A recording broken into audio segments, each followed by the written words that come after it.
TDR Conference 2016 Prophecies. The reality is, my brothers and sisters, I know today there is a huge debate about music. I want to mention again, we spoke about logic a little bit earlier. We know from a religious perspective, the ruling. Let's speak about from a logical perspective. Wallahi, now I have done my own little research with non-Muslims. And I have asked religious non-Muslims, I'm talking of Christians and Jews and Hindus, etc., naming top pop stars from the music industry. Would you allow your children to listen to this person? Never. Would you allow them this? Never. Would you allow them that? Never. Why? It's dirty, it's immoral, it's filthy, it's degrading, and it's unacceptable. Not in my home. But you're a Christian, I know, not allowed. But you're a Jew, not allowed in my home. But you're a Hindu, never, not with my children. Why? Because the industry is dirty. That's what it is. So people argue, no, there is maybe perhaps, I do agree. Perhaps the duf is permissible within certain limits. Within certain limits. Perhaps if you are singing an Islamic song with beautiful meanings, perhaps within limits, there is a certain permissibility. But here I'm speaking of the musical instruments and the music industry, whereby people start shaking. I don't even know what.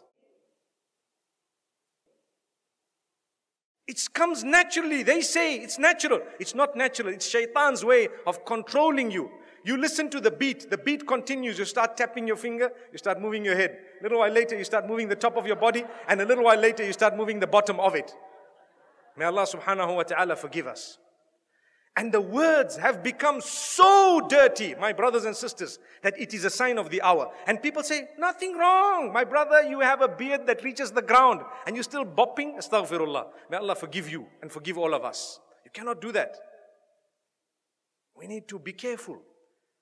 I want to teach you something very, very beautiful. Why don't you replace that with the Quran? Melodious recitation. Listen to Ra'ad al-Kurdi. Listen to anyone else that you would perhaps like, Sa'ad al-Ghamidi. Beautiful recitals of your choice. Abdul Basit, Abdul Samad, whoever else you like. There will be so many people. Replace it. It's beautiful. It's soothing. Go onto YouTube and check how the non-Muslims reacted to a survey or a little test, an experiment that was done where they were told to listen to this Quran without knowing it's the Quran and comment about it. Wallahi, now in Europe, the test was done recently and a lot of them say, it's so calm, it's so cool, it's so soothing. I feel spiritual. Go and listen to the answers. It's there live for everyone to see.